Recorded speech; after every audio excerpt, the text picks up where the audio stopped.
Number 10. In December 1966, the Camaro was graced with the introduction of the Z28 option code for the 1967 model year. This innovative package was created by Vince Piggins, who envisioned the sale of Camaros that were virtually race-ready directly from any Chevrolet dealership. This option package was not mentioned in any sales literature, so it was unknown to most buyers. The Z28 option was distinctive, necessitating power front disc brakes and a Muncie 4-speed manual transmission with a close ratio design, while positraction remained an optional feature. Under the hood, it boasted a 302 small-block V8 engine paired with a Holley 4-barrel carburetor with a 780 CFM vacuum secondary. The engine was designed specifically to race in the Trans Am series. The engine's advertised power stood at an underrated 290 horsepower. Only 602 units of the Z28 were sold in the year 1967, making it a rare gem for today's collectors. Number 9.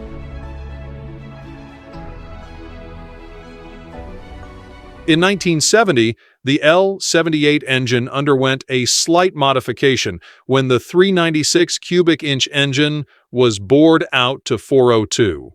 Despite this increase in displacement, Chevrolet continued to badge it as a 396 for marketing purposes.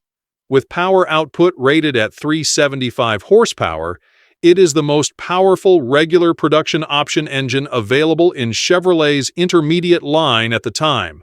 The 1970 Camaro SS with the L78 engine was part of the second-generation Camaro's debut. It was a significant shift from the first generation, with a new body style that featured a fastback roofline and improved suspension for better handling. The L78 option in the Camaro SS was a rare one, with only 600 units produced, making it an exceptional find for car enthusiasts. Number 8. After a 3-year absence, the Camaro Z28 made a triumphant return in 1991, replacing the IROC Z model. The 1991 Camaro received a slight exterior makeover, including new side scoops and a more prominent rear spoiler. The Z28 models featured non-functional hood scoops and standard 16-inch wheels. The 1LE was a remarkable performance package, essentially a factory race car. It was a stripped-down version of the Z28, lacking features like air conditioning to save weight. Under the hood, the 1LE package included a 5.7-liter tuned-port injection V8 engine, only available with an automatic transmission. This engine produced 245 horsepower, a significant power output for the time. It also included performance-oriented upgrades, such as a heavy-duty braking system and a limited slip differential. Only 478 units of the Z28 1LE rolled out of the factory in 1991. Number 7. As the final model year for the 6th generation Camaro, Chevrolet has introduced this special edition to commemorate the end of an era. The collector's edition is a tribute to the Camaro's rich history, offering unique aesthetics that include panther black metallic paint, special trim, and different wheels, among other exclusive features. Limited to just 350 units, the ZL1 Collector's Edition is a nod to the past and a collector's dream, with each car bearing a serialized badge indicating its place in this exclusive run. The package also includes a special Shinola watch designed to match the vehicle, enhancing the ownership experience. This once-in-a-generation package stands out with its homage to the Camaro's original codename, Panther. It is sure to be a coveted piece for enthusiasts and collectors alike. Number 6. The COPO system was typically used for fleet services, allowing GM plants to produce special-run vehicles without major corporate interference. While it was usually reserved for police cars or fleet trucks, a man named Fred Gibb a die-hard GM drag racer and dealer, knew about it. In 1968, he approached GM with an idea: exploit the Copo system to build high-performance Camaros. And so, the Copo Camaro was born. Fast forward to 2012, and Chevrolet revived the Copo program for the fifth-generation Camaro. They built just 69 of these special machines each year, commemorating that initial run. Under the hood, these included one naturally aspirated 7-liter V8 option, along with two 5.3-liter V8 options with varying sizes of superchargers. When equipped with the largest 4-liter supercharger, the Copo Camaro makes 550 horsepower to send the car down the drag strip in the quickest way possible. It blazed down the quarter mile in an astonishing 8.88 seconds. Number 5.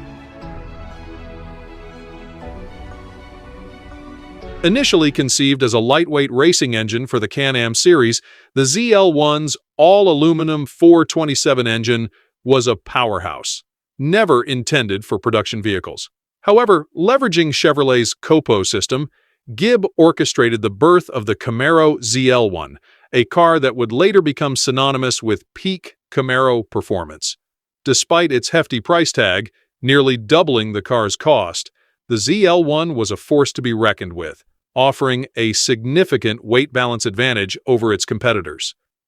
Only 69 units were built, making it one of the most sought-after and storied muscle cars in automotive history. A 1969 ZL1 with serial number 59 was sold for an astonishing price of nearly $1.1 million at Barrett-Jackson's Scottsdale sale. Number 4.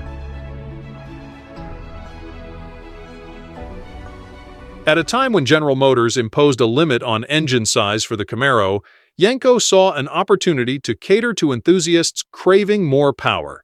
He ingeniously circumvented GM's restrictions by replacing the Camaro's factory engine with Chevrolet's formidable L72 427 V8 from the Corvette, effectively creating a Camaro that could rival any muscle car of its era. The result was a beastly machine that boasted around 450 horsepower, paired with a heavy-duty suspension and a distinctive Stinger hood reminiscent of the Corvette. With only about 54 units produced, the 1967 Yenko Camaro is a rare gem that combined Yenko's racing pedigree with Chevrolet's engineering prowess. Number 3. As muscle cars faced the stringent emissions regulations of the 1970s, Yenko Chevrolet in McMurray, Pennsylvania, sought to preserve the spirit of high-performance American muscle. The result was the Yenko Turbo Z, a rare gem with only 19 units produced, making it the most exclusive Yenko Camaro ever made. This model began life as a standard Camaro Z28, which was then transformed by adding a Turbo International turbocharger, producing 7 psi of boost without a wastegate, and featuring a unique blow-through setup for the carburetor. It also included water injection to control detonation and a fuel heater to maintain performance consistency. The Turbo Z was Yenko's final production model, a fitting culmination of a legacy that began with the Corvair-based Yenko Stinger and spanned various iconic Chevrolet models. Number 2. In 1970, amidst a backdrop of automotive innovation and fierce competition, the second-generation Camaro was introduced. It was a departure from the first generation, with a design that was both modern and controversial. Some loved it, others didn't, but it certainly made an impact. The Z28 package of that year was particularly special. It featured a powerful LT1 350 small-block V8 engine, shared with the Corvette. It boasted 360 horsepower and a broad torque curve for improved drivability. But the Hearst Sunshine Special was something else. It was a prototype, a one-of-a-kind vehicle equipped with a unique sliding fabric sunroof. Only 3 of these special edition cars were produced, making them extremely rare and sought after by collectors.